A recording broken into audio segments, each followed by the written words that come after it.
হাচাইপুর নামক একটি গ্রামে এক ব্যক্তির দুইটি মেয়ে ছিল। বড় মেয়েটির নাম ছিল স্নেহা এবং ছোট মেয়েটির নাম ছিল নেহা। তাদের মধ্যে সব সময় খুনসুটি লেগেই থাকত।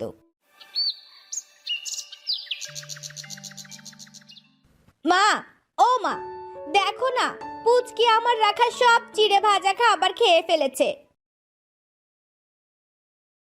বড় হয়েছিস তো অনেক, এখনো এমন করলে হয়? ও তো ছোট মানুষ, খেতে ইচ্ছে হয়েছে খাইতেই পারে।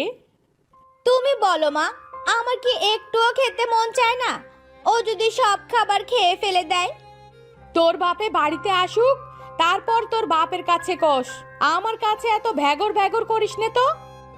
আচ্ছা ঠিক আছে, আজকে বাবা বাড়িতে আসুক, আমি বলবো আমার সাথে সবাই এমন করে। অন্যদিকে স্নেহার বাবা বাড়িতে আসার পথে, কি ভাই, তোমার তো সংসার ভালোই চলতেছে মনে হয়। দুইটা মাইয়া লয়ে তো সুখেই আছো। হ ভাই, উপরওয়ালা দয়ায় ভালোই আছি। মাইয়া দুইটা আমার লক্ষ্মী বটে। তা তোমার সংসার কেমন চলতেছে? তুমগো আশীর্বাদে আর উপরওয়ালার দয়ায় ভালোই চলতাছে। মাইয়া দুইটা আমার বাড়ি মিষ্টি। যাক, ভালাই হইছে। তো এখন কই যাইতাছো? বাড়ির দিকে যাইতাছো নাকি? হ, বাড়িতেই যাইতাছি। দুপুর তো হয়ে আইলো, বাড়িতে যাইয়া কয়টা খাইয়া দেয়া আবার মাঠে আইতে হইব।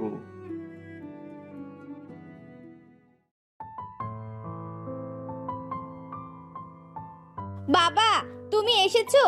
দেখো না, সব চিড়ে ভাজা খেয়ে ফেলেছে পুচকি। মন খারাপ করিস না রে মা, আমি আবার ওবেলায় হাটে গিয়া তোর লেগে ভালা খাবার লয়ে আমু। বাবা তুমি একটা কাজ করো, আমার জন্য তুমি বাজার থেকে ইলিশ মাছ নিয়ে এসো। তুই যা কইছস মা তাই হইব।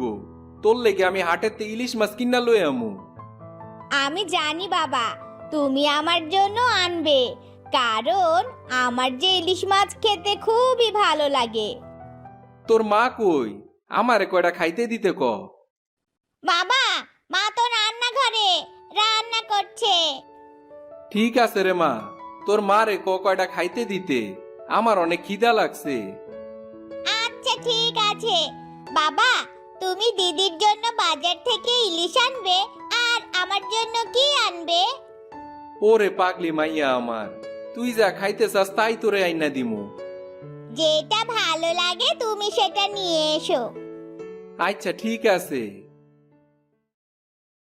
বউ, ও বউ, কয়টা খাইতে দাও, আমারে আবার হাটে যাইতে হইব। হ্যাঁ দিচ্ছি। বাপ আর মেয়ে মিলে আমাকে আর আস্ত রাখবে না তোমরা, সব সময় কিছু একটা লেগেই থাকবে। তোমাদের দেখাশোনা করতেই আমার জীবনে শান্তি নেই। আরে বউ, মাইয়া গো সামনে এত কথা কওকে, আমারে কয়টা খাইতে দাও তো। ঠিক আছে দিচ্ছি। শোনো, শুধু ইলিশ কিনেই বাড়ি নিয়ে এসো না, সাথে কিছু সবজিও কিনো। সারা সপ্তাহ তো খাওয়া লাগবে। আচ্ছা ঠিক আছে। খাওয়া দাওয়া শেষ করে তাপস বাজারে যায়।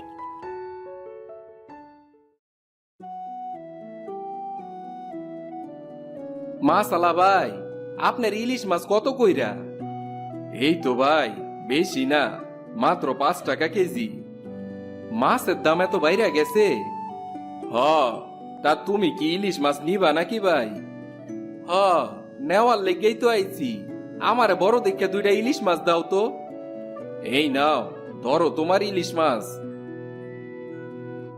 তা কত টাকা হইল ভাই? বেশি না, মাত্র 12 টাকা দিলেই হইব।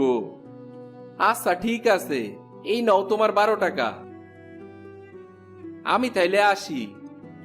আচ্ছা ঠিক আছে, আসো তাইলে। কি ভাই, ইলিশ মাছ কিনলা নাকি? হ ভাই, অনেক দিন পরে কিনলাম। মাইয়া দুইটা শখ করছে দুইটা ইলিশ মাছ খাইবো, এর লেগে দুইটা ইলিশ মাছ কিনা লয়ে আইলাম। ও ঠিক আছে ঠিক আছে, তোমার মাইয়া দুইটা তো অনেক বালা। হ, উপরওয়ালার দয়ায় মাইয়া দুইটা হইছে। মাইয়া দুইটা আমার অনেক ভালা। তা ভাই, এখন কি বাড়িতে যাইবা নাকি? হ, কিছু সবজি কিনা বাড়ির দিকেই যামু। কই গো বউ, এই লও বাজার কইরা লই আইছি। কই দেখি দেখি কি নিয়ে এসেছো? এই তো ইলিশ মাছ কিনছি আর সবজি কিনে আনছি। মাইয়া দুইটারে ইলিশ মাছ রান্না করে খাইতে দাও, আমি ততক্ষণ একটু মাঠের তে ঘুরে আসি। আচ্ছা ঠিক আছে, তাড়াতাড়ি বাড়ি ফিরো।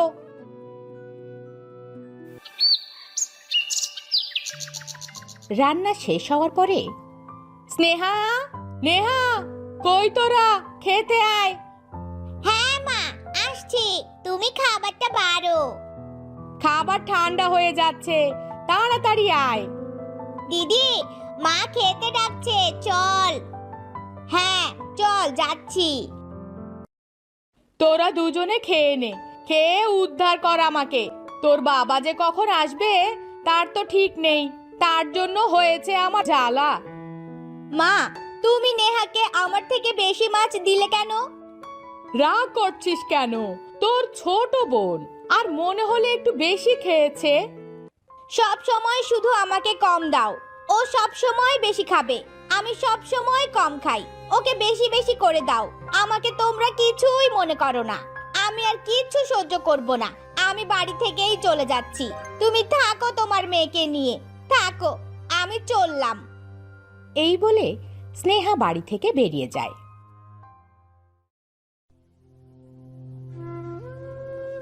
স্নেহা হাঁটতে হাঁটতে একটি গভীর জঙ্গলের মধ্যে গিয়ে বসে কাঁদতে থাকে। আমি আর বাড়িতে যাব না। কেউ আমাকে ভালোবাসে না, সবাই আমাকে কম খাবার দেয়। আমি আর এভাবে বাড়িতে যাব না। কে কাঁদে এই গভীর জঙ্গলে? এই যে মেয়ে, তুমি এখানে বসে কাঁদছো কেন? স্নেহা তখন সব খুলে বলে। এখনো তোমার মা বাবা তোমাকে অনেক ভালোবাসে। তুমি আর এখানে এভাবে বসে থেকো না। তারা তোমার জন্য চিন্তা করতে পারে খুকি। আমি বাড়ি যাব না, আমি এখানেই থাকবো। ওরা কেউ আমার সাথে ভালো ব্যবহার করে না। এমনটা করে না সোনা খুকি, তুমি বাড়িতে যাও। তোমার বাবা মা তোমাকে খোঁজাখুঁজি করছে হয়তো। এই জঙ্গলে আমার যাই হয় হবে, তবু আমি বাড়ি যাব না। ওরা সব সময় আমার সাথে এমন করে। তুমি তাদেরকে ভুল বুঝছো খুকি। এই জঙ্গলে অনেক হিংস্র পশুও থাকে। তাছাড়া তোমার অনেক বিপদ হতে পারে। আমার যা হয় হবে। আমার সাথে ওরা সবাই প্রতারণা করে। সবাই শুধু নেহাকে বেশি খাবার দেয়। এই জঙ্গলে তুই কোথায় থাকবি আর কি করবি রে? এখানে খাওয়ার তো কিছু নেই। তুমি কি সত্যি বলছো? সত্যি ওরা আমাকে ভালোবাসে? হ্যাঁ রে খুকি, হ্যাঁ। যা, এবার তুই বাড়িতে যা। তোর বাবা মা তোর জন্য অনেক চিন্তা করছে। হ্যাঁ, আমি বাড়িতে যাই তাহলে। আর এখানে দেরি করিস নে। সন্ধ্যা গড়িয়ে রাত হয়ে যাবে, তখন আর রাস্তা খুঁজে পাবি না রে। তাহলে আমি আসি। অন্যদিকে স্নেহার বাবা মা তার জন্য চিন্তা করে। তোমার কি কোনো আক্কেল জ্ঞান নাই? তুমি কেন মাইয়াটার লগে এমন করতে গেলা? জানোই তো মাইয়াটা রাগ করবো। কি লেগে মাইয়াটার লগে এমন করলা কও তো? আমার ওরকম করে করা ঠিক হয়নি। এখন কোথায় চলে গেল মেয়েটা? আমরা চলো একটু খুঁজে নিয়ে আসি। হ, তাড়াতাড়ি চলো। তারা খোঁজাখুঁজি করতে করতে এক সময় জঙ্গলের মধ্যে যায়। সন্ধ্যা ঘরে রায় তুই আইলো, মাইয়াটারে এখনো পাইলাম না। মাইয়াটা যে কই গেল? এই অন্ধকারের মধ্যে আমি ওরে কই খুঁজমু? আমার মেয়েটা যে কোথায় গেল? হে বিধাতা, আমার মেয়েটাকে তুমি পাইয়ে দাও। মা, আমার দিদি কোথায় গেল? কেন খুঁজে পাচ্ছি না? ওকে আর খুঁজে পাবো না। একটু ধৈর্য ধর মা, নিশ্চয়ই খুঁজে পেয়ে যাব। মা, আমার দিদির কথা খুব মনে পড়ছে। আমার দিদির কোনো বিপদ হলো না তো? অমন কথা বলিস নি রে মা, আমরা একটু খুঁজে নিশ্চয় পেয়ে যাব তোর দিদিকে। তারা স্নেহাকে খুঁজতে খুঁজতে জঙ্গলের মধ্যে পেয়ে যায়। কোথায় চলে গেছিলি মা? তোকে কত খোঁজা খুঁজছিলাম। এমন করে কেউ রাগ করে নাকি? আমার ভুল হয়েছে মা, আমি আর এমন করব না।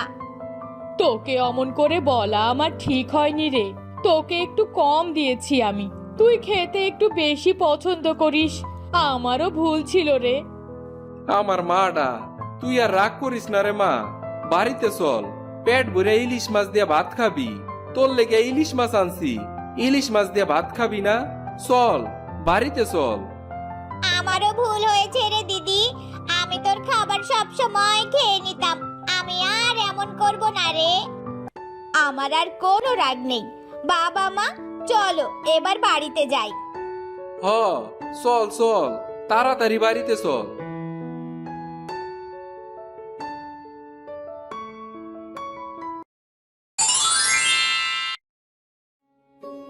অনেক দিন আগে মেঘালয়পুর নামক একটি গ্রামে একজন কৃষক তার স্ত্রীর সাথে বসবাস করত। তাদের একটা কন্যা সন্তানও ছিল। কই গো গিন্নি, এক গ্লাস পানি দাও তো আমারে। হ্যাঁ আনছি, একটু অপেক্ষা করো। আর কতক্ষণ অপেক্ষা করা লাগবো আমারে? কতক্ষণ ধরে চিল্লাইতাছি, এত না ঘুমাইলে হয় না? সারাদিন তো শুধু ঘুমাও আর ঘুমাও। বাড়ির সব কাজ কইরা রইছে, আর তুমি খালি ঘুমানিরই চিন্তা করো। চিল্লা পাল্লা করছো কেন? দেখছো না যে আমি পানি আনছি? হ্যাঁ, পানির গ্লাসটাও তো ঠিক মতো দিতে পারতাছো না। মনে তো হইতাছে ঘুমাইতে ঘুমাইতে পইরা যাইতাছো। এই নাও, পানি খেয়ে আমাকে উদ্ধার করো। সারাদিন তো ঘুমায় ঘুমাই পার করো, কোনো কিছুরই খেয়াল রাখো না।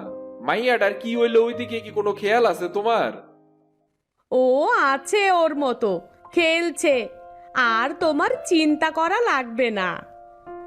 আমি যদি চিন্তা না করি তাইলে তো আর কিছুই হয় না। তুমি তো সারাদিনই খালি ঘুমাও। ধান চাষ করতে যাইতাছি, আইসা যেন দেখি রান্নাটা হয়ে গেছে। আমি এখন গেলাম। আচ্ছা ঠিক আছে, যাও। সারাদিন মাঠে কাজ করে আসার পরে দুপুরে বাড়ি ফিরে। কই গো গিন্নি, খাবার কি হইছে? কই গেল? কোনো তো কথাও কয় না। নিশ্চয়ই মনে হয় ঘুমাইতাছে। গিন্নি, ও গিন্নি। হ্যাঁ, আমি এদিকে রান্নাঘরে। আরে, তোমার এখনো রান্না হয় নাই? খিদা লাগছে তো আমার। কখন মাঠে গেছি, এতক্ষণ তো রান্না হয়ে যাওয়ার কথা ছিল। আর তুমি তো পইরা পইরা ঘুমাইতাছো। রান্না তাহলে কে করে? বকছো কেন? আর একটু অপেক্ষা করো, হয়ে গেছে। হ্যাঁ, ঠিক আছে, তাড়াতাড়ি করো। টুম্পা, টুম্পা মা, কই রে তুই? এই তো বাবা, আমি এখানে। নিজেই কিন্তু নিজের খেয়াল রাখো মা। তোমার মারে তো দেখছই, হ্যাঁ তো খালি ঘুমায়। তুমি কিন্তু নিজের কাজ নিজেই কইরো, তোমার মায়ের অপেক্ষায় থাইকো না। ঠিকই বলেছো বাবা, মা শুধু সারাদিন ঘুমায়, আমার একটুও খেয়াল রাখে না। আরে, রান্না করতে এসেও বৈশা বৈশা ঘুমাইতাছো? তোমারে নিয়ে তো আর পারা গেল না দেখতাছি।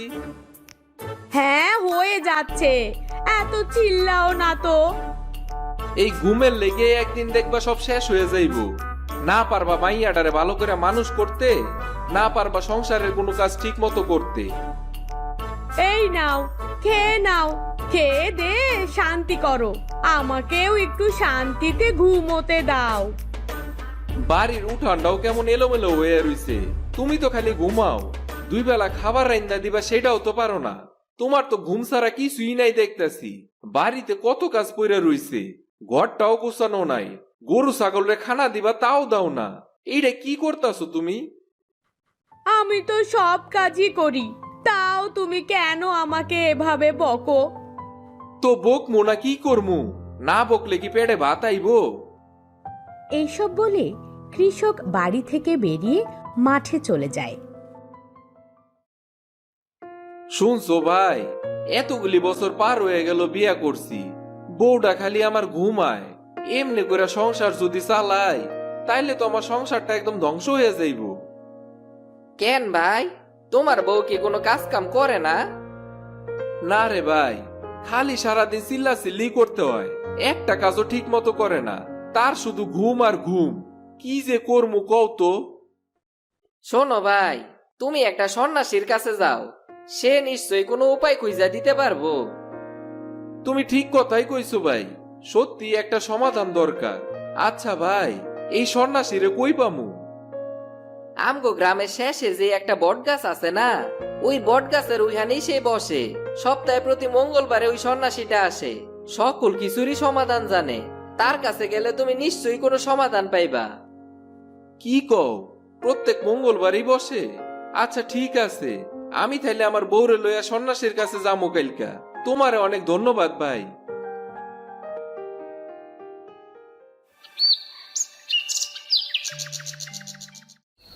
কই গো গিন্নি, তুমি কই গেলা?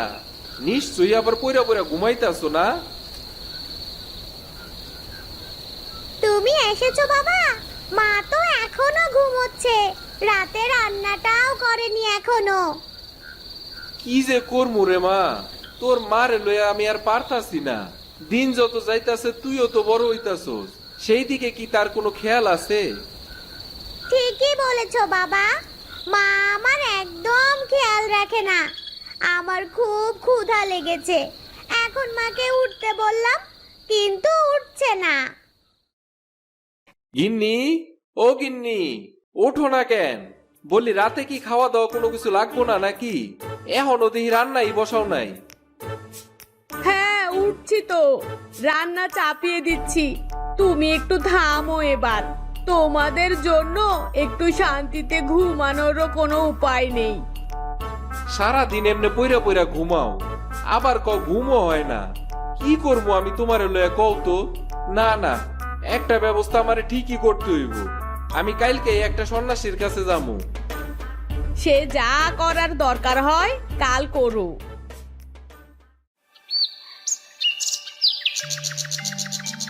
পরের দিন দুপুরবেলা কৃষক সেই সন্ন্যাসীর কাছে যায়। বাবা, ও বাবা, চোখটা একটু খুলেন, আপনার পরম ভক্ত আপনার সামনে উপস্থিত হইছে। কে রে তুই? কি দরকারে এসেছিস? বাবা, আমি একটা কঠিন সমস্যার মধ্যে আছি। কি সমস্যা? তাড়াতাড়ি বল, আমাকে আবার যজ্ঞে বসতে হবে। বাবা, আমার বউটা খালি রাত দিন ঘুমায়। বিয়া করছি অনেকগুলি বছরই হয়ে গেছে, আমগো একটা মাইয়াও আছে। মাইয়াটার কোনো খোঁজ খবরই নেয় না সে ঠিক মতো। সে শুধু সব সময় ঘুমায়, বাড়ির কোনো কাজ কামও ঠিক মতো করে না। 24টা ঘন্টার মধ্যে 22 ঘন্টায় সে খালি ঘুমায়। কি যে করি বাবা, এইটারে নিয়ে অনেক কষ্টে আছি। আপনি কোনো একটা সমাধান দেন আমারে। ঠিক আছে, শোন, আমি তোকে একটা তাবিজে মন্ত্র পড়ে দিচ্ছি। এটা নিয়ে গিয়ে তোর বউয়ের হাতে বেঁধে দিবি, দেখবি 1 সপ্তাহ পরে কি হয়। ঠিক আছে বাবা, আপনারে অনেক ধন্যবাদ।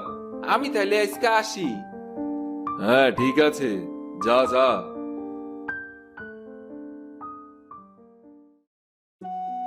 এরপর 1 সপ্তাহ কেটে যায়, তাও কৃষকের বউয়ের ঘুম কমে না। তারপর কৃষক আবার সন্ন্যাসীর কাছে যায়। বাবা, একটু ধ্যানেতে এদিকে ফিরেন, আমি আপনার লগে দেখা করতে আইছি। কি হয়েছে আবার? আমার তো 1 সপ্তাহ পার হয়ে গেছে, তাও তো আমার বউ খালি ঘুমায়। ঘুম তো তার কমে নাই। এখন কি করা যায় একটু ভাইবা চিন্তা কোন তো আমারে। বুঝেছি, তোর বউয়ের ঘুম এভাবে যাবে না। তাইলে কেমনে যাইবো বাবা? শোন, তোর বউকে বাড়িতে গিয়ে বলবি, তোমার মতো ঘুম কাতুরে বউয়ের জন্য আমার সংসারটা ডুবে যাচ্ছে। এমন করলে আমি কালই একটা বিয়ে করে নিয়ে চলে আসব। এইসব কইয়া কি কোনো কাজ হইব মনে হয় আপনার? শোন, তোর বউ অনেক অলস, তাকে যদি এই কথাগুলি বলিস তাহলে তার মধ্যে চিন্তা জাগবে। তখন আর সে ওভাবে ঘুমাবে না, সেও চিন্তা করবে আমার সংসারটা যদি নষ্ট হয়ে যায়। ঠিক আছে বাবা, আমি তাইলে এখন যাই। হ্যাঁ ঠিক আছে, যা।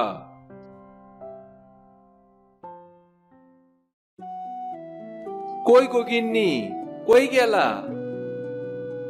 আমি ঘরেতে, এইদিকে এসো। ও, তুমি এখনো ঘুমাইতেছো? আচ্ছা ঠিক আছে, ঘুমাও। তবে শোনো, আমি একটা সিদ্ধান্ত নিছি। কি সিদ্ধান্ত নিয়েছো? আমি আবার আর একটা বিয়ে করতে চাই। এসব কি বলছো তুমি?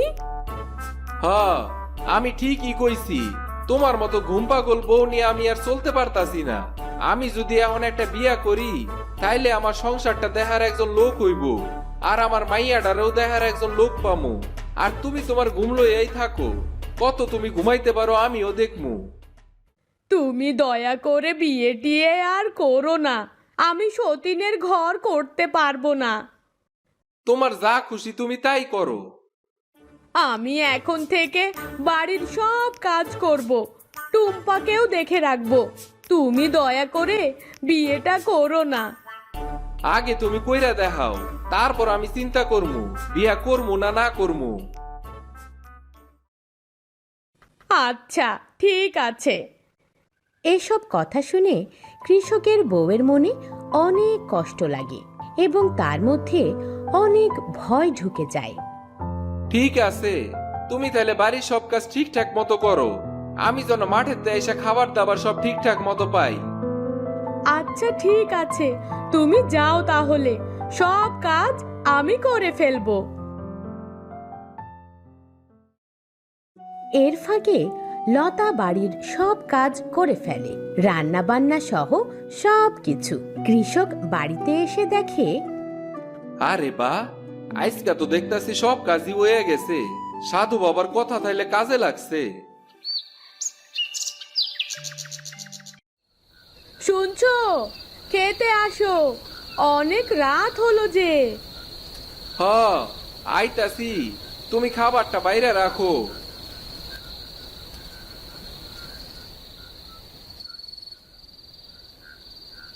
আরে বা, আজকার খাবারটা তো অনেক মজা হইছে। খাওয়া দাওয়া শেষ তো, ঘুমিয়ে পড়ো। তারা সবাই রাতে ঘুমিয়ে পড়ে। মাঝরাতে কি ব্যাপার গিন্নি, তুমি এখনো ঘুমাও নাই কে? কিভাবে ঘুমাবো বলো? আমি যদি ঘুমাই তাহলে তো তুমি বিয়ে করে ফেলবে। আরে বোকা, রাইতে কি কেউ বিয়া করতে যায় নাকি? তাও আবার মাঝ রাইতে। তুমি এখন ঘুমাইতে পারো। শোনো গিন্নি, তুমি যদি সব কাজ ঠিকঠাক মতো করো আর আমার সংসারটা সুন্দরভাবে গুছায় রাখো, তাইলে আমি আর বিয়া করবো না। আচ্ছা ঠিক আছে, তুমি যা বলবে তাই হবে। এরপর থেকে কৃষকের বউ ঠিকঠাক মতো কাজ করত, সংসারের দেখাশোনা করত। কৃষকেরও ভালো লাগতো। এভাবে তারা তাদের সন্তানদের নিয়ে সুখে শান্তিতে বসবাস করতে লাগলো।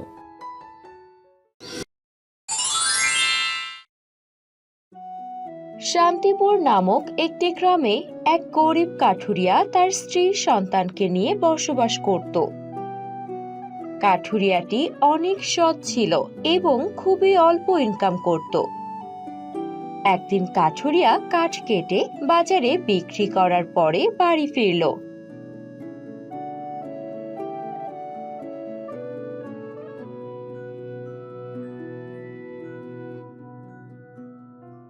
বউ, কই গেলা? কই তুমি? হ্যাঁ গো, হ্যাঁ বলো। সারাদিন কাজ কাম করি, আর ভালো লাগে না। একটু পানি দাও দেই, আমার গলাটা একদম শুকায় কাঠ হয়ে গেছে। একটু বসো বসো, বসে জিরিয়ে নাও, জল আনছি আমি।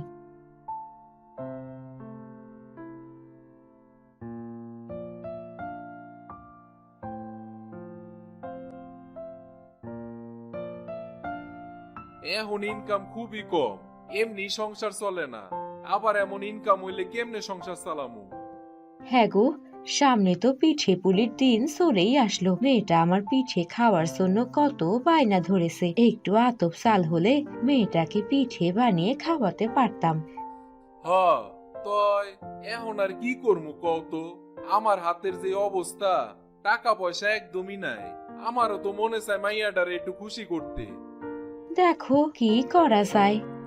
এসব কথা বলতে বলতে কাঠুরিয়ার মেয়ে টুম্পা সেখানে চলে আসে। বাবা, তুমি এসেছো? হরে মা। আচ্ছা বাবা, সামনে তো পিঠাপুলির দিন চলে আসলো, আমরা কবে পিঠা খাবো? খাবি মা, কয়েকদিন একটু অপেক্ষা কর। আচ্ছা ঠিক আছে। এভাবে কিছুদিন যেতে থাকে। কাঠুরিয়ার কোনো আয় রোজগার ভালো হয় না। ওগো, এ পিঠাপুলির দিন তো চলেই আসছে, চাল কেনার টাকা জোগাড় করতে পারোনি? না গো বউ, কিছুই করতে পারলাম না, কি যে করি। মেয়েটা তো প্রায় প্রায় বলে মা কবে পিঠে খাবো, কত বাহানা দিয়ে মেয়েটাকে আটকে রাখি। আজ যেমনেই হোক টাকা জোগাড় কইরাই আনমু। মহাজন রে কয়ে কিছু টাকা দেখি নেওয়া যায় নাকি। আচ্ছা ঠিক আছে, দেখো কি করলে ভালো হয়। কাঠুরিয়া কিছু কাঠ নিয়ে মহাজনের কাছে গিয়ে কম দামে বিক্রি করে, আর যে টাকা হয় তা দিয়ে আতপ চাল কিনে বাড়িতে নিয়ে আসে।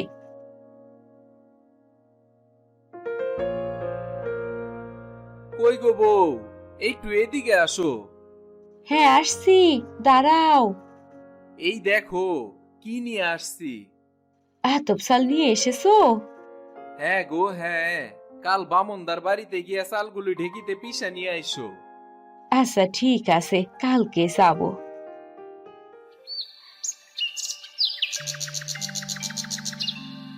পরের দিন চম্পা বামুনদের বাড়িতে যায়। বামুনদি, বাড়িতে আসো। হ্যাঁ, কে এসেছে? আমি, টুম্পার মা। কি কারণে এসেছো, কি লাগবে? আগে বামুনদি, তোমাদের ঠেকিতে যদি কটা চাল ভানতে দিতে, তাহলে মেয়েটাকে কয়টা পিঠে বানিয়ে খাওয়াতে পারতাম। কি বললে? তোমাদের মতো ছোট লোককে দেব ঢেকিতে চাল ভানতে? একটু দাও না দিদি, মেয়েটাকে একটু পিঠে বানিয়ে খাওয়াতাম।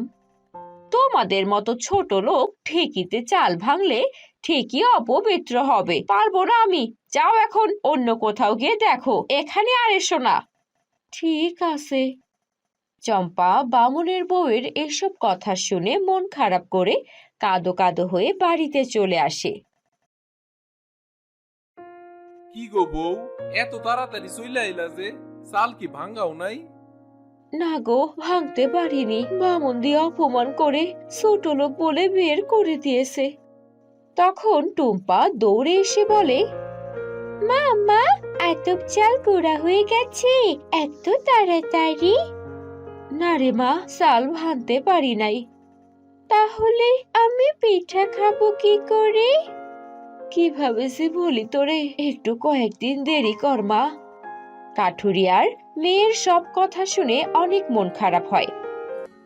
তারপর সে মনের দুঃখে কাঠ কাটতে জঙ্গলে যায়।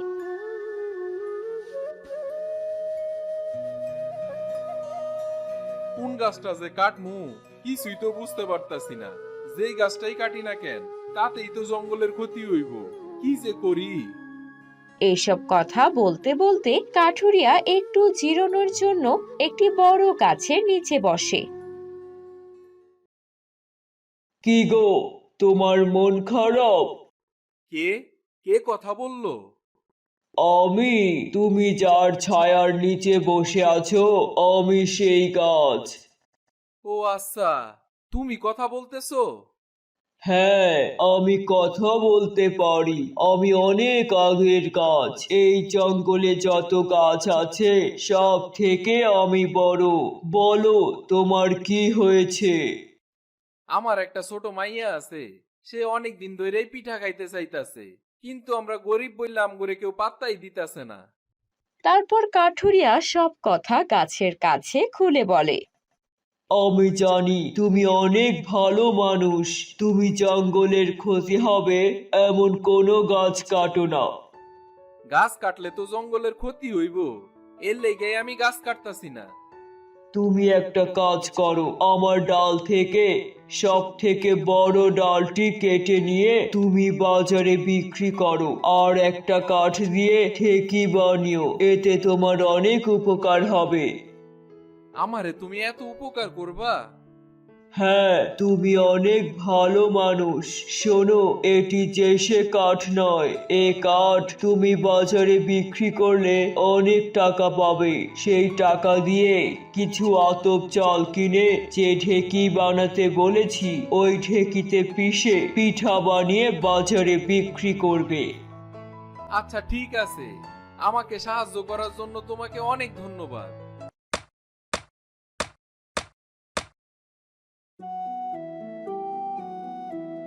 সেখান থেকে কাঠুরিয়া একটি ডাল কেটে নিয়ে এসে বাজারে বিক্রি করে কিছু আতপ চাল কিনে বাড়িতে আনে।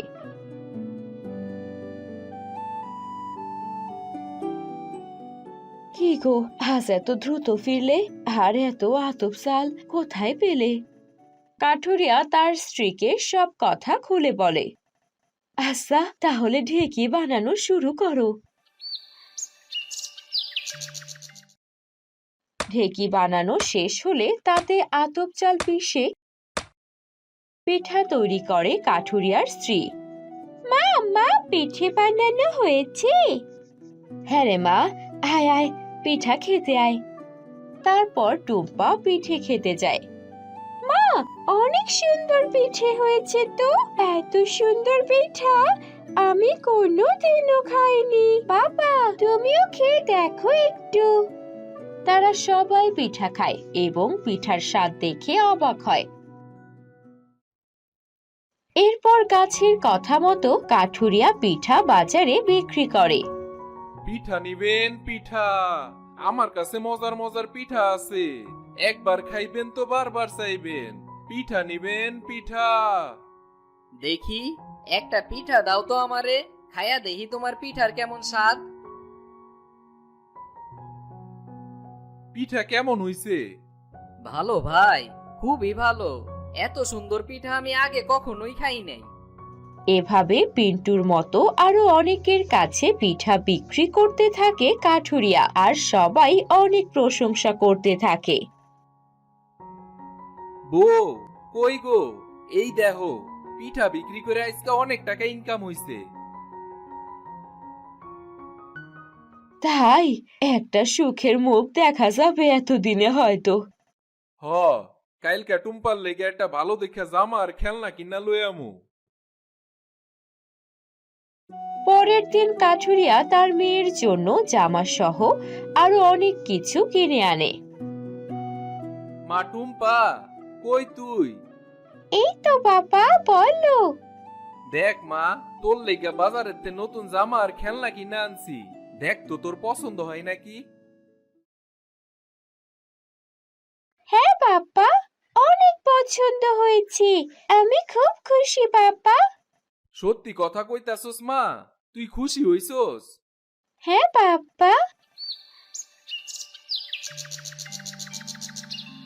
পরের দিন তারা আবার পিঠা বানিয়ে বাজারে বিক্রি করে। এভাবেই কিছুদিন যায়। তারপর গ্রাম সহ আরো অনেক গ্রামে ছড়িয়ে পড়ে তাদের এই সুন্দর আর সুস্বাদু পিঠার কথা। একদিন সেই গ্রামের মোড়ল কাঠুরিয়ার কাছে আসে তার মেয়ের বিয়ের জন্য পিঠের বায়না দিতে। শুনেছি তোমার হাতের পিঠা অনেক সুস্বাদু, তাই আমার মেয়ের বিয়েতে তোমার কাছে পিঠা বানানোর বায়না দিতে এলাম। এ তো আমার পরম সৌভাগ্য মোড়ল সাহেব, আপনি কোনো চিন্তা করেন না, সময় মতো আপনার পিঠা পাইয়া যাইবেন। ঠিক আছে, আগামী শুক্রবার 2000 পিঠা তুমি আমাকে বানিয়ে দিবে। আজ 1000 স্বর্ণ মুদ্রা তোমাকে আমি দিয়ে গেলাম। যদি তোমার পিঠা ভালো হয় তাহলে তুমি আরো বেশি উপহার পাবে। এই বলে মোড়ল চলে যায়। তখন কাঠুরিয়াও বাড়ি চলে আসে আর তার স্ত্রীকে বলে, বউ, আজ মোড়ল সাহেব তার মাইয়ার বিয়ার লেগিয়া আমারে পিঠা বানানোর বায়না দিয়ে গেছে। তাহলে আমাদের কত ভালো ভাগ্য। আর দেরি করো না, বেশি তো আর সময় নেই, আমরা পিঠা বানানো শুরু করি। মোড়ল মশাই পিঠা খেয়ে অনেক খুশি হয় আর তাদের অনেক স্বর্ণ মুদ্রা দিয়ে পুরস্কৃত করে। আপনাকে অনেক ধন্যবাদ মোরল সাহেব। তারপর থেকে তাদের আর পিছনে ফিরে তাকাতে হয়নি। বউ, এমন দিন আমি দেখমু এটা আমি কখনোই ভাবি নাই। এইবার আমরা ভালো মতো খায়া পইরা বাঁচতে পারমু। হ্যাঁ গো, সৃষ্টিকর্তা আমাদের দিকে এতদিনে মুখ তুলে তাকিয়েছেন। তারা পিঠে বিক্রি করে অনেক সচ্ছল হয়ে যায়, নতুন বাড়ি বানায় আর পিঠা বিক্রি করে সুখে শান্তিতে বসবাস করতে থাকে।